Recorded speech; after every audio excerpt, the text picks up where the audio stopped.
बड़ी खबर असम से आ रही है। असम के ढिंग रेप केस के आरोपी की मौत हो गई है। पुलिस हिरासत में मुख्य आरोपी नदी में ही कूद गया। पुलिस ने नदी से आरोपी तफजुल इस्लाम का शव निकाला है। सीन रिक्रिएट करने लेकर जा रही थी आरोपी को पुलिस, लेकिन इस बीच ये बड़ी घटना हो गई। भागने की कोशिश कर रहा था आरोपी और उसके बाद नदी में कूद गया। नदी से आरोपी का शव निकाला गया है। पुलिस हिरासत में था यह आरोपी, रेप केस का आरोपी, और इसी आरोपी ने भागने की कोशिश की, उसके बाद नदी में कूद गया। अब नदी से शव निकाला गया है इस आरोपी का।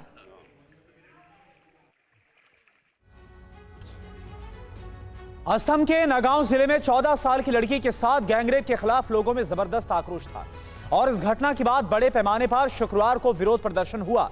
सड़कों पर गुस्साए लोगों ने न्याय की मांग की, वी वांट जस्टिस के नारे लगाए और दोषियों के खिलाफ सख्त सजा की मांग की गई।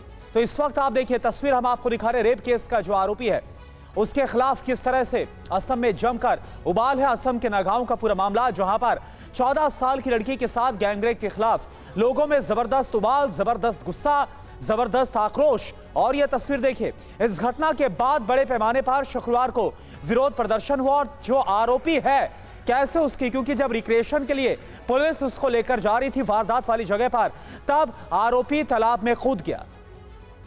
एक तस्वीर उस तालाब की है जहां मुख्य आरोपी ने छलांग लगा दी और डूबकर उसकी मौत हो गई। नाबालिग रेप केस में मुख्य आरोपी तफजुल इस्लाम को पुलिस ने शुक्रवार को पकड़ा था और आज उसे क्राइम सीन पर लेकर जा रही थी पुलिस। पुलिस हिरासत में था और उसके बाद क्राइम सीन को रिक्रिएट करने लेकर जा रही थी पुलिस पूरी टीम के साथ। दूसरी तस्वीर असम के लोगों के आक्रोश की है। कल इस रेपकांड के विरोध में पूरे असम में धरने प्रदर्शन हुए हैं और लोगों ने राज्य सरकार से इंसाफ की इस केस में गुहार लगाई। और इस घटना को लेकर मुख्यमंत्री हिमंता बिस्वा शर्मा ने क्या कहा था कि जिन अपराधियों ने एक नाबालिग बच्ची के साथ जघन्य अपराध किया उन्हें बख्शा नहीं जाएगा। आप सुनिए। जैसे मेरा ढिंग में घटना हुआ, मैं तुरंत डीजीपी को भेजा, 2 लोगों को 2-3 घंटा में ही अरेस्ट किया। मंत्री भी उधर चला गया और आगे का भी कठोर कार्रवाई होगा ही होगा। जब ऐसा घटना होता है सरकार को बहुत एग्रेसिव एक्शन लेना चाहिए। मुख्यमंत्री हिमंता बिस्वा शर्मा को आपने सुना और इस घटना को लेकर अभी स्थानीय लोगों में गुस्सा है, आक्रोश है। सुनिए उनका क्या कहना है। हम लोग को मतलब पुलिस प्रशासन भी है, जो हम लोग का असम सरकार है, सबको यही अनुरोध है कि जो 2 रेपिस्ट अभी भी घूम रहे, खुले आसमान के नीचे घूम रहे, उन लोगों को हम लोग को सौंपिए। अगर आप लोग उन लोगों को मतलब ऐसा मौत नहीं दे सकते तो हम लोग देंगे। जो महिला समिति है, जो समाज है, हम लोग उसको ऐसा मौत देंगे कि पूरी दुनिया, पूरी भारत वर्ष याद रखे। जो 2 लोग अभी बाहर है, उन दोनों को भी हम लोकल प्रशासन को यही बात बताना चाहते हैं, जल्दी से जल्दी उनको भी अरेस्ट कीजिए और कड़ी से कड़ी सजा उन दोनों को भी दीजिए।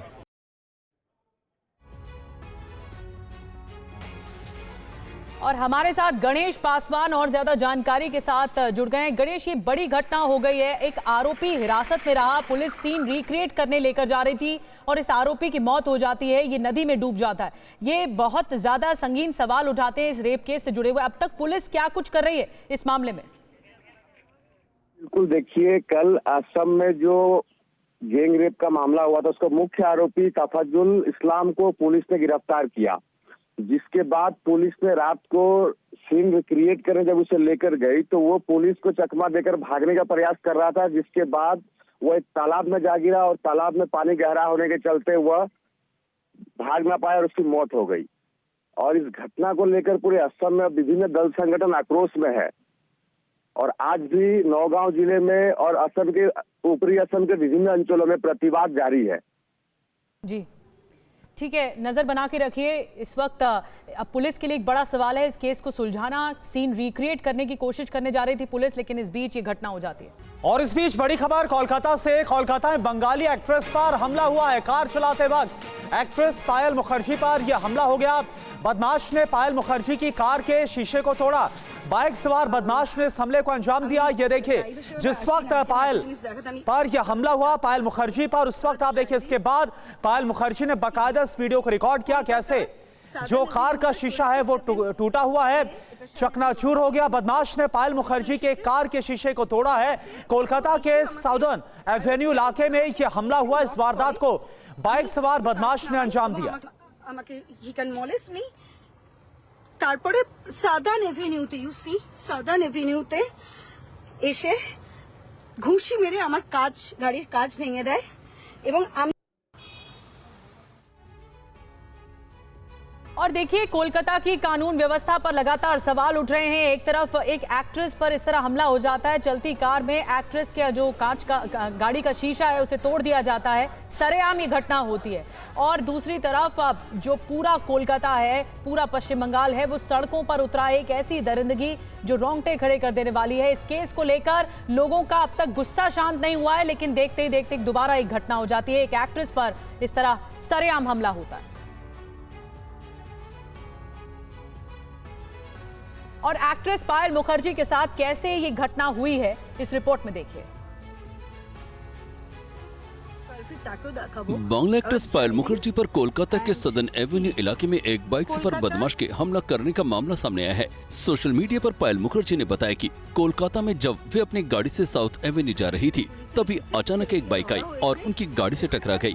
घटना का खुलासा पायल मुखर्जी ने सोशल मीडिया पर लाइव किया, जिसमें उन्होंने दावा किया कि जब वो सदर्न एवेन्यू पर अपनी कार चला रही थी, तभी एक बाइक सवार ने उनसे अपनी गाड़ी का दरवाजा खोलने के लिए कहा और जब उन्होंने छेड़छाड़ के डर से दरवाजा खोलने से मना किया तो उसने कार की खिड़की तोड़ दी और उसमें कुछ सफेद पाउडर डाल दिया। बाद में पुलिस आई और मुझे बचाया और बाइक सवार को भी गिरफ्तार कर लिया। इस दौरान उन्होंने कोलकाता में महिलाओं की सुरक्षा को लेकर भी सवाल उठाए। उनका कहना है कि ऐसे समय में जब पूरे शहर में महिला सुरक्षा के मुद्दे पर विरोध प्रदर्शन हो रहे हैं, फिर भी टूटी हुई कार की खिड़की देखकर कहा जा सकता है कि आखिर सड़क पर महिलाओं की सुरक्षा कहां है। वीडियो में पायल मुखर्जी बहुत परेशान नजर आई।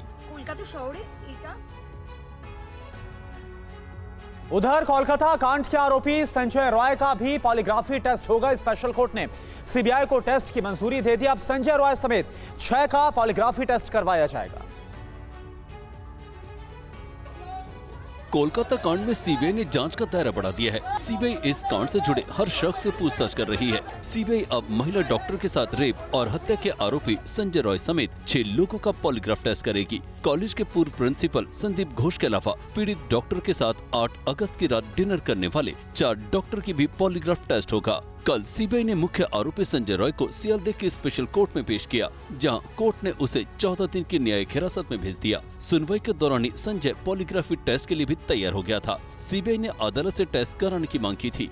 वहीं कलकत्ता हाईकोर्ट ने आरजीकर अस्पताल में वित्तीय अनियमितताओं की जांच सीबीआई को सौंप दी है। कलकत्ता उच्च न्यायालय ने आरजीकर मेडिकल कॉलेज एवं अस्पताल में कथित वित्तीय अनियमितताओं की जांच के लिए राज्य सरकार द्वारा गठित एसआईटी से सीबीआई को ट्रांसफर करने का आदेश दिया है। वहीं आरजीकर मेडिकल कॉलेज में 9 अगस्त को लेडी डॉक्टर से रेप और मर्डर के विरोध में कोलकाता के डॉक्टर्स आज भी हड़ताल पर है। देर रात कुछ संगठनों ने इस कांड को लेकर सड़कों पर मशाल जलाकर प्रदर्शन किया। और इस बीच आपको बता दें कि कोलकाता कांड का आरोपी संजय रॉय का व्यवहार कैसा था, उसके जानने वाले उसके बारे में क्या कहते हैं, क्या सोचते हैं, आइए सुनते हैं। एक बात बताएं, आप लोग कितने दिनों से संजय राय को जानते थे? हम तो तकरीबन 2009 से उसको 2008-9 से जानते हैं। 2008-9 में हम लोग जब बॉक्सिंग करते थे तब उस समय हम लोग एक क्लब में करते थे, एक साथ प्रैक्टिस करते थे, तो उस दौरान हम लोग का मीट हुआ था, तभी से जान पहचान था। कैरेक्टरलेस, फ्रॉड, चीटर, ठीक है, फेक पीपल का जो बिहेवियर होता है उस तरह का पूरा है। किन किन लोगों को चीट किया उन्होंने, कितने लोगों को चीट किया होगा? काफ़ी लोग हैं जो अभी पर्दा में आना नहीं चाहते हैं, पब्लिक के सामने आना नहीं चाहते हैं। जिसका है वो उससे तो रिकवरी होगा नहीं, तो जिसका है वो एक तरह का मान के चलिए कि एक तरह का लॉस। कैरेक्टर की बात करेंगे, कैसे कैरेक्टर लड़का था? कैरेक्टर लेस था, मॉलेस्टेशन, इव टीजिंग, सेक्स के प्रति ईगर रहता था। 100 में से 100 अटेम्प्ट यदि मिले तो वो मारता था। वो सोसाइटी में रहने लायक लड़का नहीं है। आप लोगों ने साथ छोड़ दिया था उसकी हरकतें? हाँ, साथ छोड़ दिया, कोई उससे बात नहीं करता है। और वहीं कोलकाता कांड के आरोपी संजय रॉय की बहन ने कहा है कि वो 17 साल के भाई से बात नहीं उसने की है। 17 साल से बहन ने बताया कि अगर वो दोषी है तो उसे सजा मिलनी चाहिए। देखिए 17 साल से तो बात नहीं हुआ, जाना आना भी नहीं है, इसीलिए उसे हम देखे भी नहीं बहुत साल से, इसीलिए तो कुछ बोल नहीं पा रही हूँ ना। क्या वजह थी कि आपका रिश्ता उससे टूटा? नहीं, वो ये शादी में पापा राजी नहीं थे, तो बोले थे अगर शादी होता है तो वो रिलेशन नहीं रखेंगे। उसके बाद कोई रिलेशन था नहीं, उन लोग भी कभी नहीं आए, मेरे भी कभी जाना नहीं हुआ, ये सब कभी नहीं सुने झगड़ा वगैरह, क्योंकि वो उसे यहाँ तो रहता ही नहीं था। मतलब हम जब भी बाहर गए कभी देखे ही नहीं उनको। वो जॉब, हाँ जॉब, पुलिस का जॉब था तो कभी डे होता कभी नाइट होता, तो एकदम उसे बने पाड़ा में हम देखते ही नहीं। ऐसे भी किसी से कुछ सुने भी नहीं कि झगड़ा किया ये किया, कभी सुने भी नहीं। अगर किया है तो सरकार आइन जो सजा देगा मंजूर है, क्योंकि जो किया अगर किया है तो बहुत गलत किया है, तो बहुत गलत काम किया है ना एक लड़की के साथ। और आइए खबरों में आगे बढ़ते बात नेपाल की कर लेते हैं। कल नेपाल में बड़ा सड़क हादसा हुआ। इस हादसे में अब तक 27 भारतीय सैलानियों की मौत हो गई है। हादसा नेपाल के तनहु इलाके में हुआ। नेपाल में हुए दर्दनाक बस हादसे में मौत का आंकड़ा 25 के पार पहुंच गया है। हादसा उस समय हुआ जब हाईवे से गुजर रही बस अनियंत्रित होकर मार्स यांगली नदी में गिर गई। मरने वालों में से 24 शवों की पहचान हो गई है, जो महाराष्ट्र के रहने वाले थे। अब इन सभी शवों को आज इंडियन एयरफोर्स के विमान से महाराष्ट्र ले जाया जाएगा। शवों को वापस लाने के लिए एक नोडल अधिकारी भी नियुक्त कर दिया गया है। हादसे में बस ड्राइवर मुर्तजा की भी मौत हो गई। हादसे के बाद परिजन काफी परेशान हैं। बस चालक का जो मुर्तजा का है वह बेड दर्दनाक मृत्यु हो गई, इसलिए हम लोग को जानकारी हुआ। शुक्रवार को 41 भारतीय यात्रियों को लेकर जा रही यूपी नंबर की बस नेपाल के तनहु जिले के अबुखेने इलाके में ये हादसे का शिकार हुई। बस पोखरा से काठमांडू जा रही थी। जानकारी के मुताबिक 104 भारतीय श्रद्धालुओं का एक ग्रुप 2 दिन पहले नेपाल की 10 दिवसीय यात्रा के लिए 3 बसों से महाराष्ट्र से नेपाल पहुंचे थे।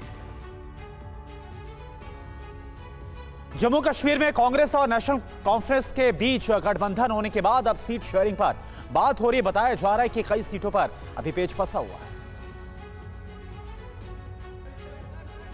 जम्मू कश्मीर के 90 सीटों पर हो रहे चुनाव को लेकर सियासी पार्टियों ने तैयारी शुरू कर दी है। कांग्रेस और नेशनल कॉन्फ्रेंस के बीच गठबंधन के बाद सीटों को लेकर गहमागहमी तेज है। कल कांग्रेस सीईसी की बैठक ने 5 उम्मीदवारों के नाम पर मोहर लगा दी है। पहले चरण की 24 सीटों में कांग्रेस 9 या 10 सीटों पर अपना उम्मीदवार खड़ा करेगी, जिसमें वो पार्टी में 4 सीटों पर उम्मीदवार उतारने का दावा कर रही है। बाकी सीटें जम्मू की हैं, जिस पर नेशनल कॉन्फ्रेंस को ऐतराज नहीं है। 4 में से 2 सीटें देवसर और शांगस कांग्रेस पार्टी 2014 में जीती थी। तीसरी सीट दुरू गुलाम अहमद मीर की है। इससे पहले हुए विधानसभा चुनाव में गुलाम अहमद मीर पीडीपी के उम्मीदवार सैयद फारूक अहमद से सिर्फ 161 वोट से चुनाव हारे थे। चौथी सीट कोकरनाग पर भी पेच फंसा हुआ है। ये सीट डिलिमिटेशन में एसटी के लिए रिजर्व हो गई है, लेकिन कांग्रेस अपनी पुरानी सीट के आधार पर ये सीट मांग रही है। कांग्रेस यहाँ से अपने टिकट पर किसी एसटी उम्मीदवार को उतार सकती है। कांग्रेस अपनी सिटिंग सीट के अलावा वो सीटें मांग रही है जहाँ उसके उम्मीदवार पिछले चुनाव में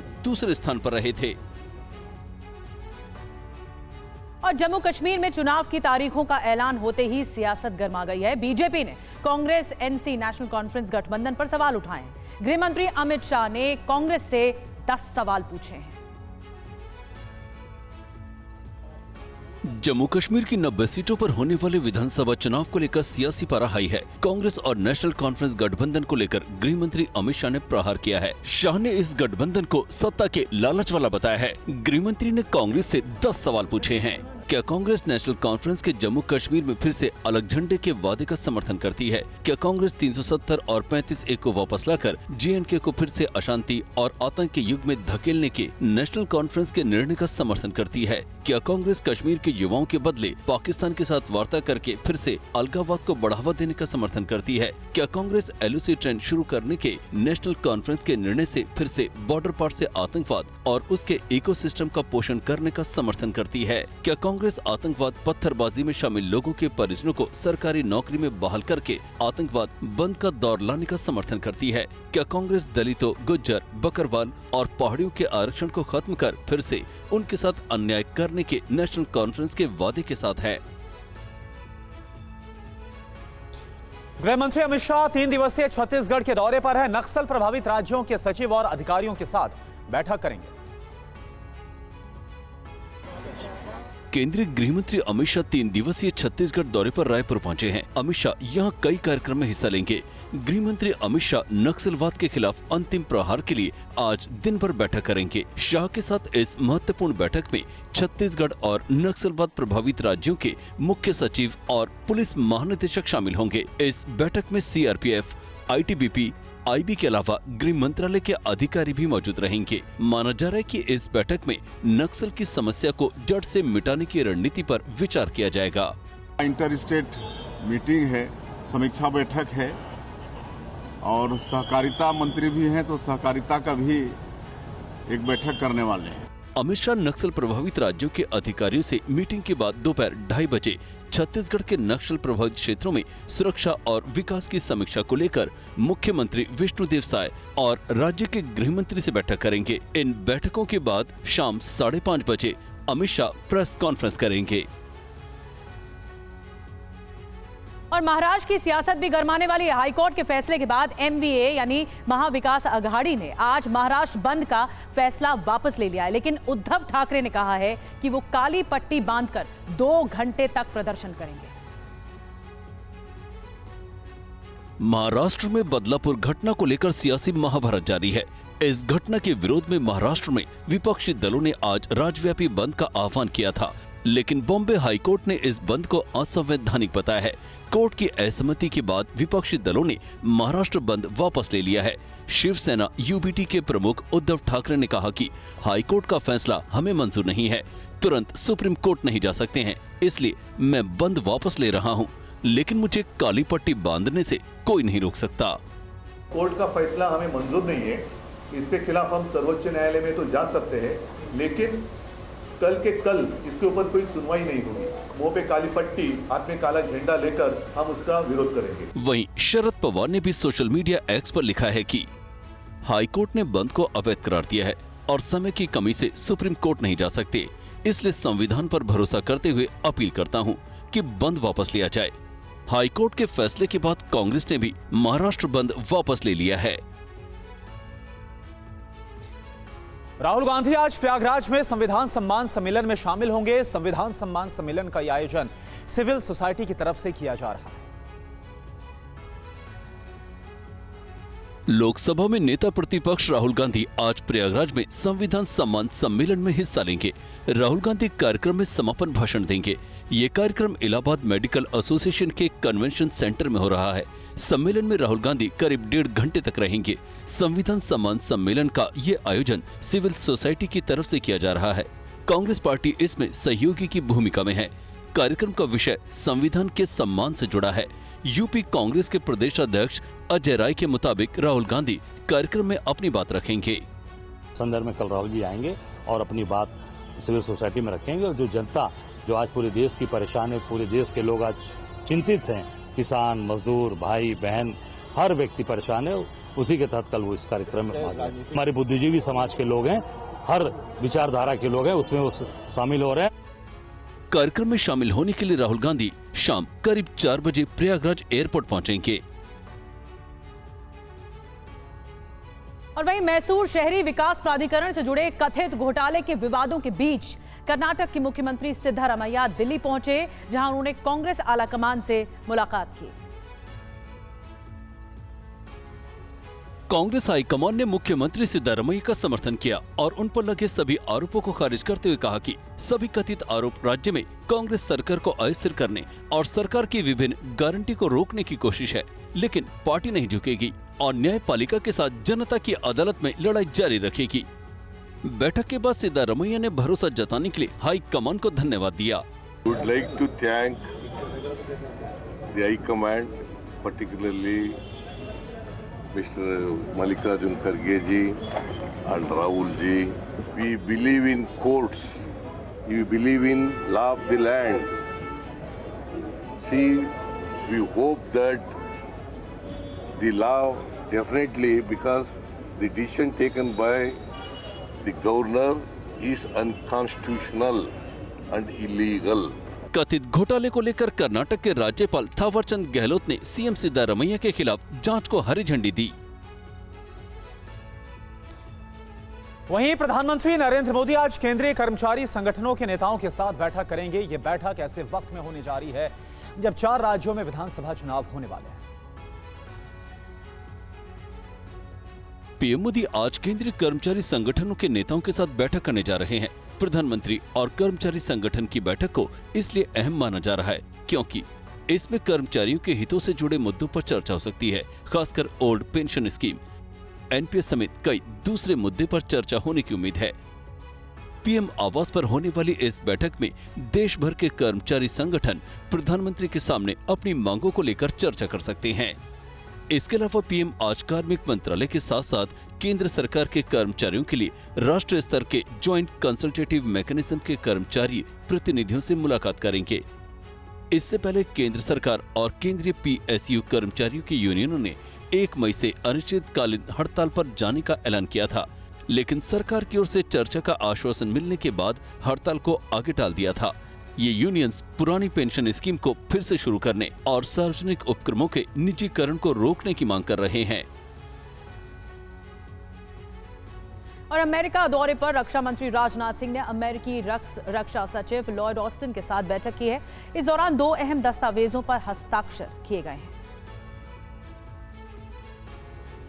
रक्षा मंत्री राजनाथ सिंह ने अमेरिका के पेंटागन में अमेरिकी रक्षा सचिव लॉयड ऑस्टिन के साथ द्विपक्षीय बैठक की। उन्होंने कहा कि दोनों देशों के बीच मौजूदा रक्षा सहयोग गतिविधियों की समीक्षा की गई और उन्हें और गहरा करने पर जोर दिया गया। इस दौरान रक्षा मंत्री ने द्विपक्षीय रक्षा सहयोग, औद्योगिक सहयोग, क्षेत्रीय सुरक्षा और अन्य अंतर्राष्ट्रीय मुद्दों पर चर्चा की। रक्षा मंत्रालय ने सोशल मीडिया पोस्ट पर कार्यक्रम की कुछ तस्वीरें साझा करते हुए कहा, रक्षा मंत्री राजनाथ सिंह की अमेरिका यात्रा के दौरान वॉशिंगटन में 2 अहम दस्तावेजों पर हस्ताक्षर किए गए। इससे पहले रक्षा मंत्री ने वहां के प्रवासी भारतीयों से मुलाकात की। रक्षा मंत्री राजनाथ सिंह ने कहा कि भारत और अमेरिका मजबूत ताकत हैं, जो विश्व में शांति, समृद्धि और स्थिरता सुनिश्चित कर सकते हैं। भारत और अमेरिका को स्वाभाविक सहयोगी बताते हुए रक्षा मंत्री ने कहा कि दोनों देश एक मजबूत साझेदार हैं और ये सहयोग लगातार बढ़ रहा है। इसके अलावा उन्होंने कहा कि पीएम मोदी की अगुवाई में वैश्विक मंच पर भारत का कद बढ़ा है। अलकायदा के आतंकी मॉड्यूल मामले में ईडी ने झारखंड के कारोबारी को तलब किया है। कारोबारी पर अलकायदा आतंकी मॉड्यूल के साथ संबंध होने का आरोप है। झारखंड एटीएस के गिरफ्तार किए गए डॉक्टर इश्तियाक के तार जमीन घोटाले से जुड़ने की आशंका के बीच ईडी मामले को लेकर एक्टिव हो गई है। सूत्रों के हवाले से खबर है कि ईडी ने इस मामले में बबलू खान नाम के शख्स को समन किया है। ईडी अब इस बात की जांच कर रही है कि जमीन घोटाले से मिली रकम से कहीं आतंकी संगठन को फंडिंग तो नहीं हुई है। बबलू खान जेल में बंद अफसर और ताला का रिश्तेदार है। बबलू खान पर आरोप है कि उसने जमीन घोटाले में शामिल होकर मनी लॉन्ड्रिंग की है। ईडी ने पहले ही इस मामले में 2 जमीन के टुकड़े जब्त किए हैं, जिनकी कीमत करीब 74.39 करोड़ रुपए है। दिल्ली पुलिस की स्पेशल सेल झारखंड, राजस्थान और यूपी पुलिस के जॉइंट एक्शन से गिरफ्तार किए गए अलकायदा के इंडियन सब कॉन्टिनेंट मॉड्यूल के 11 आतंकियों से पूछताछ में कई चौंकाने वाले खुलासे हुए हैं, जिसके मुताबिक डॉक्टर इश्तियाक कुछ पाकिस्तानी हैंडलरों के सीधे संपर्क में था। हैंडलरों के निर्देश पर ही वो भारत में अलकायदा का मजबूत संगठन खड़ा करने में जुटा हुआ था, ताकि देश में पहले की तरह सीरियल ब्लास्ट कराकर बड़े पैमाने पर तबाही मचाई जा सके। और आज की एक और बड़ी खबर, आज यूपी पुलिस सिपाही भर्ती परीक्षा का दूसरा दिन है और इस परीक्षा में कई जिलों में लाखों अभ्यर्थी परीक्षा दे रहे हैं। तस्वीरें मुरादाबाद रेलवे स्टेशन से सामने आई हैं, जहां जिले में सिपाही की परीक्षा देने आए अभ्यर्थियों की भारी भीड़ रेलवे स्टेशन पर दिख रही है। पुलिस भर्ती को लेकर जिले के होटल फुल होने की वजह से अभ्यर्थी रेलवे जंक्शन पर रुककर सिपाही भर्ती की तैयारी कर रहे हैं। मुरादाबाद जिले में परीक्षा के लिए 26 सेंटर बनाए गए हैं। यहाँ 1,17,000 से ज्यादा अभ्यर्थियों को 5 दिन में परीक्षा देनी है। एक पाली में करीब 11,700 अभ्यर्थी परीक्षा दे रहे हैं। परीक्षा को लेकर जिला प्रशासन और पुलिस प्रशासन अलर्ट है। यूपी में 60,000 से ज्यादा कांस्टेबल पदों के लिए 48 लाख से ज्यादा अभ्यर्थी शामिल हो रहे हैं। इसके लिए 67 जिलों में 1154 परीक्षा केंद्र बनाए गए हैं। परीक्षा 2 पालियों में सुबह 10 बजे से दोपहर 12 बजे तक और दोपहर 3 बजे से शाम 5 बजे तक आयोजित की जा रही है। यूपी पुलिस भर्ती की परीक्षा दोबारा हो रही है। इससे पहले फरवरी में ये परीक्षा हुई थी, लेकिन पेपर लीक होने की वजह से परीक्षा को रद्द कर दिया गया था। इस पर प्रशासन की तरफ से परीक्षा को लेकर सुरक्षा के कड़े इंतजाम किए गए हैं। और इस बीच बड़ी खबर आपको बताएं, यूपी पुलिस भर्ती परीक्षा पर अखिलेश यादव का बयान आया है। 1/3 अभ्यर्थियों ने परीक्षा नहीं दी है। बीजेपी राज में परीक्षा व्यवस्था से भरोसा उठ चुका है। सरकार से नाउम्मीदी या कुछ और वजह है? कम अभ्यर्थियों के शामिल होने पर जांच की मांग अखिलेश यादव करते हुए नजर आ रहे हैं। और आगे बढ़ते हैं। पंजाब में कंगना रनौत की फिल्म इमरजेंसी को लेकर विवाद शुरू हो गया है। शिरोमणि अकाली दल और शिरोमणि गुरुद्वारा प्रबंधक कमेटी ने इस फिल्म का विरोध किया है।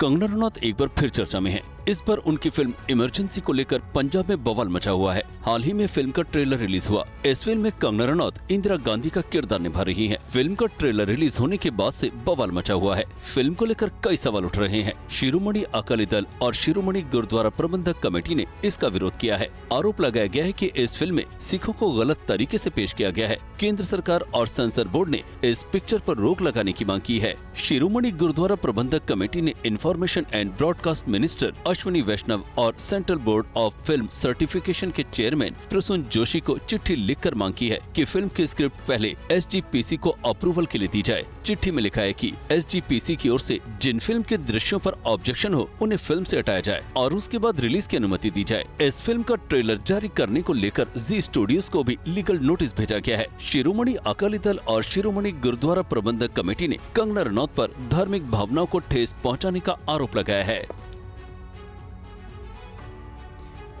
खबर राजस्थान से। राजस्थान के भिवाड़ी में ज्वेलरी शोरूम में डकैती की वारदात को अंजाम दिया गया। घटना का वीडियो भी सामने आ गया, देखिए आप। तस्वीरें राजस्थान के भिवाड़ी से सामने आई डकैती की वारदात की हैं। सीसीटीवी तस्वीरों में देखा जा सकता है कि भिवाड़ी सेंट्रल मार्केट के पास कुछ युवक अचानक शोरूम में घुसे और ज्वेलर और वहां मौजूद लोगों को पिस्टल दिखाकर डराया। इस दौरान विरोध करने पर आरोपियों ने दुकान में मौजूद लोगों के साथ जमकर मारपीट और फायरिंग की। गोली लगने की वजह से जहां शोरूम मालिक की मौत हो गई, वहीं कई लोग घायल भी हुए हैं। वीडियो में दिख रहा है कि हाथ में डंडा लिए एक बदमाश दुकान में मौजूद शख्स को बेरहमी से पीट रहा है। डर का माहौल बनाने के बाद आरोपी एक एक कर बैग में ज्वेलरी भरने लगे। ज्वेलरी लूटते देख शोरूम के लोग बदमाशों से भिड़ गए। सूचना मिलने पर पुलिस ने मौका वारदात का मुआयना किया और आरोपियों को जल्द पकड़ने का दावा किया। पुलिस की टीम्स बना दी गई हैं, जिसमें कि हम टेक्निकल एविडेंस के, ह्यूमन इंटेलिजेंस के बीच में हमारी पहली प्राथमिकता रहेगी कि हम जितने भी लोग हैं उनको तुरंत गिरफ्तार करें। डकैती सामान ये लेके गए हैं, मैं भी और इसमें जानकारी लेकर रही है। हमारा जो पहला प्रयास है कि जितने भी लोग इसमें भागे हुए हैं घटना करने के बाद उसको हम तुरंत गिरफ्तार करें। और मध्य प्रदेश के कई शहरों में बारिश का कहर जारी है। इंदौर और बुरहानपुर में हुई बारिश के बाद शहर तालाब में बदले नजर आए।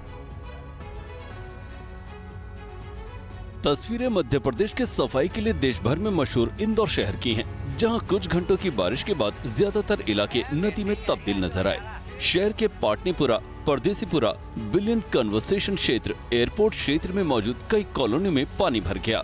सबसे बुरा हाल हुआ इंदौर के विजयनगर थाने का, जहां थाने के अंदर आधा फीट तक पानी भर गया। पुलिस कर्मियों को रूटीन कामों को छोड़कर पानी निकालने के काम में जुटना पड़ा। एक दिन में ही 3 इंच बारिश होने की वजह से पूरे इंदौर में जल भराव की नौबत आ गई। एमपी के बुरहानपुर शहर में भी कई हिस्सों में जल भराव के जैसे हालात नजर आए। शाम के समय लगातार 2 घंटे की मूसलाधार बारिश के चलते इंदौर इच्छापुर नेशनल हाईवे के शनवारा चौराहे पर भारी जल भराव हो गया। इस बीच कुछ बच्चे सड़क को स्विमिंग पूल समझकर तैरते भी नजर आए। जल भराव के चलते पैदल चलने वालों, गाड़ियों और टैक्सी ड्राइवरों को भारी परेशानियों का सामना करना पड़ा। लगातार हो रही बारिश के कारण ताप्ती नदी का जलस्तर भी बढ़ गया है।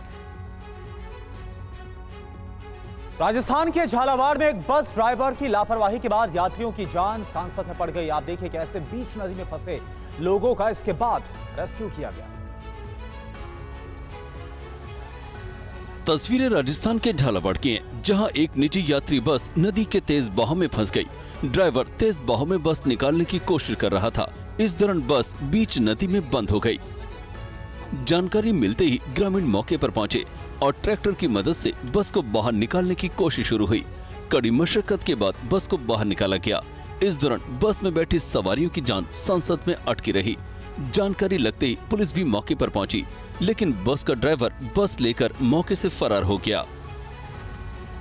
वहीं धौलपुर जिले में फिर एक बार जोरदार बारिश हुई। बारिश से धौलपुर शहर तालाब के रूप में बदल गया। शहर के प्रमुख बाजार, कॉलोनी, मोहल्ला एवं गलियां लबालब पानी से भर गए। लोगों के घरों में पानी घुस गया, जिसे लोग निकालते नजर आए। 1 घंटा पहले बारिश हुई है। 1 घंटा बारिश होने के बावजूद ओनली 1 घंटा बारिश में देखो कितना पानी है। चारों तरफ पानी पानी है, जगह जगह पानी भरा हुआ है। चारों तरफ प्रशासन मेरे कोई ध्यान नहीं दे रही है। तो ये तो बात हुई मैदानी इलाकों की, लेकिन पहाड़ों पर भी हाल बेहाल है। उत्तराखंड के अलकनंदा और मंदाकिनी नदियों में जलस्तर लगातार बढ़ रहा है। ऋषिकेश में चंद्रभागा नदी के पानी से लोगों की परेशानी बढ़ चुकी है। पहाड़ों पर लगातार हो रही बारिश से गंगा नदी उफान पर है। तस्वीरें उत्तराखंड के ऋषिकेश की हैं, जहां गंगा नदी का जलस्तर खतरे के निशान के ऊपर पहुंच गया है। ऋषिकेश प्रशासन ने लोगों से सतर्क रहने की अपील की है। निचले इलाके में बसे लोगों को ऊपरी इलाकों में पहुंचाया जा रहा है। साथ ही एनडीआरएफ और एसडीआरएफ को अलर्ट पर रखा गया है। बताया जा रहा है कि अलकनंदा और मंदाकिनी नदियों में जलस्तर लगातार बढ़ रहा है। ऋषिकेश में गंगा की सहायक नदी चंद्रभागा का भी जलस्तर काफी बढ़ गया है। प्रशासन ने सभी गंगा घाटों पर निगरानी बढ़ा दी है। जल पुलिस को प्रशासन ने अलर्ट पर रहने के निर्देश दिए हैं। गंगा घाट आने वाले श्रद्धालुओं को गंगा से दूर करने के निर्देश भी दिए हैं। जवान घाट पर आने वाले लोगों को गंगा से दूर रहने के लिए जागरूक कर रहे हैं। मौसम विभाग ने आने वाले दिनों में पहाड़ों में बारिश का ऑरेंज और रेड अलर्ट जारी किया है। ऐसे में गंगा में भी पानी का स्तर और बढ़ने की चेतावनी जारी की गई है। खबर यूपी के ग्रेटर नोएडा से है, जहां पर व्यापारी अंकुश शर्मा हत्याकांड पर पुलिस ने अहम खुलासा किया है। इस मामले में पुलिस ने कांस्टेबल को गिरफ्तार भी किया। पुलिस ने हत्या में इस्तेमाल हथियार को भी बरामद कर लिया। ग्रेटर नोएडा में एक प्रॉपर्टी डीलर की गुत्थी पुलिस ने सुलझा लेने का दावा किया है। व्यापारी अंकुश शर्मा की हत्या के आरोपी को दिल्ली पुलिस ने गिरफ्तार किया है। पैसे के लेन देन और फ्लैट हथियाने को लेकर इस हत्या की वारदात को अंजाम दिया गया। पुलिस ने बताया कि 9 अगस्त को प्रवीण ने अंकुश की गला घोंटकर हत्या कर दी और बाद में उस पर हथौड़े से वार किया। अगले दिन उसने अंकुश का शव फेंक दिया। एक व्यापारी है यहाँ पे जो प्रॉपर्टी का काम करते हैं और सब कॉन्ट्रैक्ट भी करते हैं कई साइट्स का, अंकुश शर्मा, उनकी मिसिंग लिखी गई थी। ये मिसिंग जो है ये फाइनली एक मर्डर निकला है, जिसमें उनकी ही एक व्यक्ति है प्रवीण, जो उनके साथ एक प्रॉपर्टी की डील कर रहा था, एक फ्लैट की डील कर रहा था। उसको जो है अरेस्ट किया गया है। जो घटना में कार यूज़ हुई है, वेपन यूज़ हुआ है, वो बरामद हुए हैं। और अंकुश जो है उनकी जो डेड बॉडी है वो टी सीरीज़ की जो ज़मीन है उसके जंगलों के पास से बरामद हुई है। ये दिल्ली पुलिस में कांस्टेबल है। बताया जा रहा है कि आरोपी ने दृश्यम फिल्म और क्राइम वेब सीरीज देखकर एक हफ्ते में हत्या का प्लान बनाया था। और दुनिया की सबसे भीषण रणभूमि बन चुके यूक्रेन की राजधानी में जाकर प्रधानमंत्री नरेंद्र मोदी ने पूरी दुनिया को महाविनाशकारी युद्ध से बचाने की गंभीर कोशिश की है। महायुद्ध को टालने और शांति लाने के लिए कीव के मेरिन्स्की पैलेस में प्रधानमंत्री नरेंद्र मोदी और जेलेंस्की के बीच 3 घंटे तक गंभीर बातचीत हुई। प्रधानमंत्री नरेंद्र मोदी के शांति प्रयास पर यूएन ने भी भरोसा जाहिर किया है, लेकिन इसके साथ ही एक सवाल भी है, अगर मोदी क्या युद्ध विराम करा पाएंगे तो क्या होगा, फिर इसका परिणाम, ग्लोबल परिणाम क्या होगा? इसी पर ही ये खास रिपोर्ट देखिए।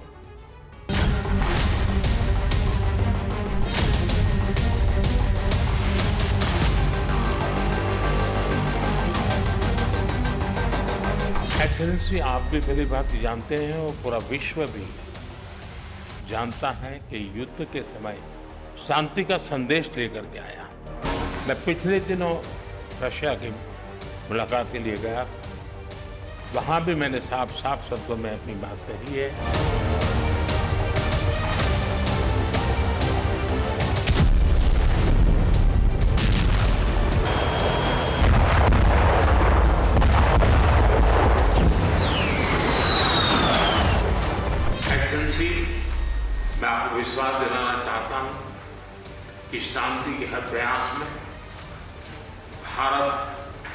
अपनी सक्रिय भूमिका निभाने के लिए तैयार है। भारत हमेशा हमेशा आपके साथ खड़ा रहेगा और 2 कदम आगे चलेगा।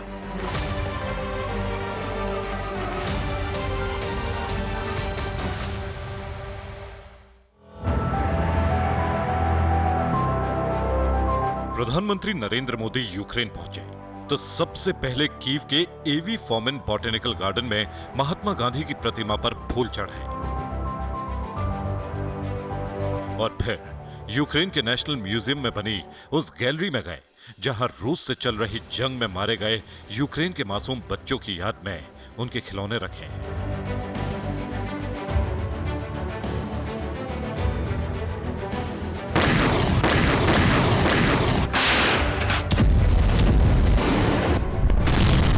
कोई भी जंग बच्चों के लिए सबसे ज्यादा विनाशकारी होती है।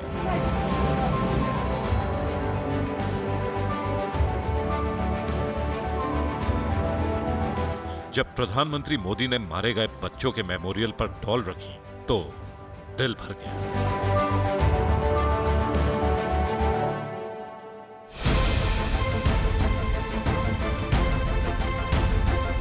इसलिए जब यूक्रेन के मेरिन्स्की पैलेस में पीएम मोदी का सेरेमोनियल वेलकम हुआ तो उन्होंने साफ साफ शब्दों में कहा कि किसी भी सभ्य समाज में युद्ध में बच्चों के मारे जाने जैसी घटना को स्वीकार नहीं किया जा सकता है। आपके साथ जाकर के अपने श्रद्धा सुमन अर्पित कर रहा था तो मेरा मन भर आया था, दिल को गहरी चोट पहुंची थी और मुझे लगता है कि युद्ध की सबसे पहली कैजुअलिटी किसकी होती है तो निर्दोष बालकों की होती है और वो बहुत दर्दनाक होता है। किसी भी सुसंस्कृत समाज में जो मानवीय मूल्यों में विश्वास करते हैं उनके लिए और जो एक संवेदनशील व्यक्ति होते हैं उनके लिए इस प्रकार की घटनाएं कतई स्वीकार नहीं हो सकती हैं। दुनिया में मानवीय मूल्यों में विश्वास करने वाला कोई भी व्यक्ति इसको स्वीकार नहीं कर सकता।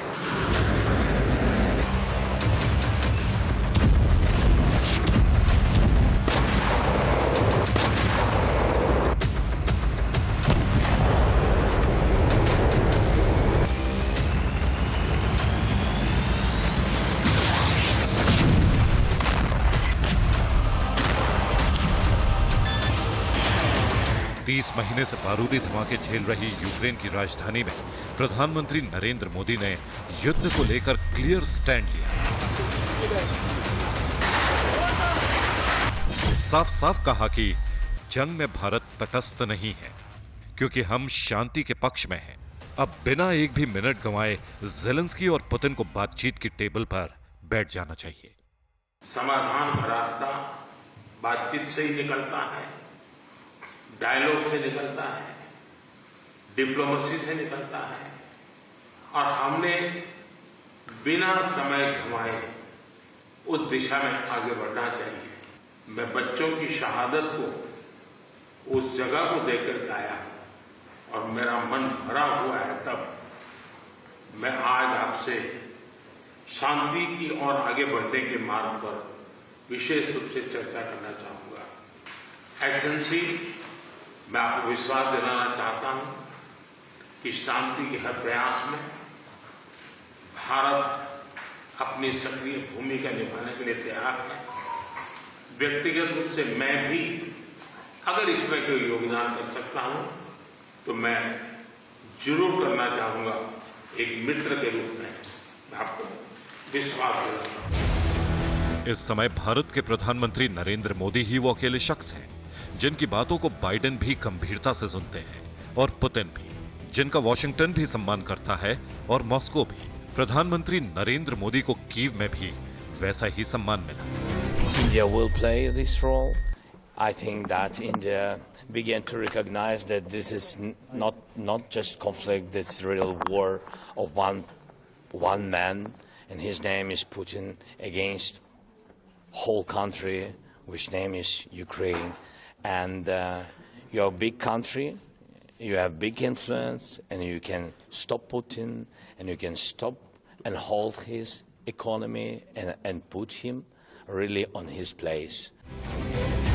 प्रधानमंत्री नरेंद्र मोदी ने ज़ेलेंस्की के साथ उनके आधिकारिक निवास मरिंस्की पैलेस में करीब 3 घंटे तक गंभीर मंथन किया और ज़ेलेंस्की के साथ पूरी दुनिया को भरोसा दिलाया कि भारत इस क्षेत्र में शांति के लिए गंभीर और हर मुमकिन कोशिश करेगा। इस बीच संयुक्त राष्ट्र प्रमुख एंटोनियो गुटेरेस ने भी उम्मीद जताई है कि प्रधानमंत्री मोदी की इस यात्रा से यूक्रेन में छिड़ी जंग खत्म करने में मदद मिलेगी।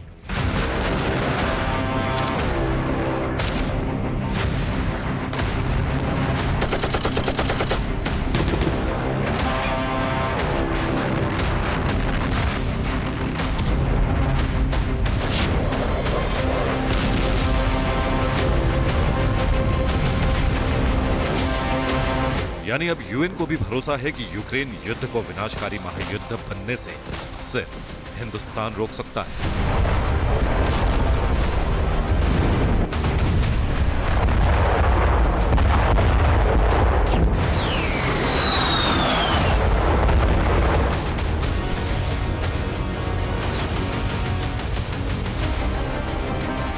व्यक्तिगत रूप से मैं भी अगर इसमें कोई योगदान कर सकता हूं तो मैं जरूर करना चाहूंगा।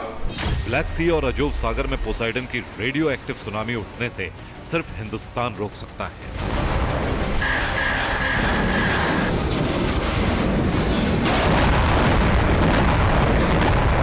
मैं पिछले दिनों रशिया की मुलाकात के लिए गया, वहां भी मैंने साफ शब्दों में अपनी बात कही है।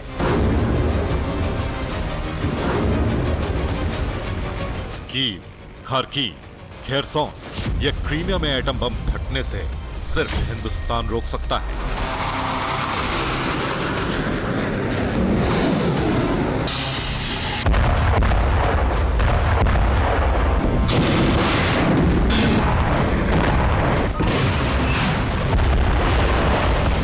यूरोप को बंजर जमीन बनने से सिर्फ हिंदुस्तान बचा सकता है।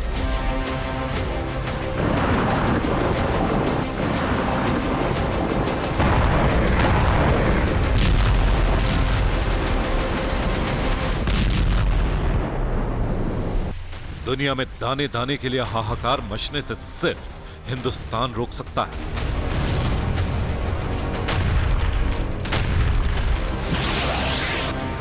लेकिन ये युद्ध रुक भी गया तो उसके बाद क्या होगा? क्या यूक्रेन में बारूद का बरसना रुक जाएगा? क्या वाकई दुनिया में शांति स्थापित हो जाएगी? या इस भीषण जंग रुकने के बाद रूस और अमेरिका के बीच 35 साल पहले वाला कोल्ड वॉर फिर शुरू हो जाएगा?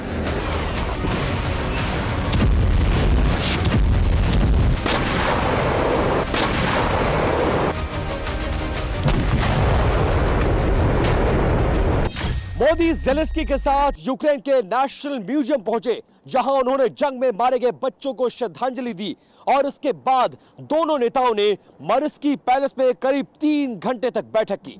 यूक्रेन में प्रधानमंत्री नरेंद्र मोदी ने ज़ेलेंस्की को गले लगाया और उसके बाद स्पष्ट शब्दों में कहा कि मैं भारत से शांति का संदेश लेकर आया हूं। अब सवाल यह है कि अगर प्रधानमंत्री नरेंद्र मोदी की कोशिशों से रूस और यूक्रेन का युद्ध रुक गया तो उसके बाद दुनिया में क्या क्या बदल जाएगा।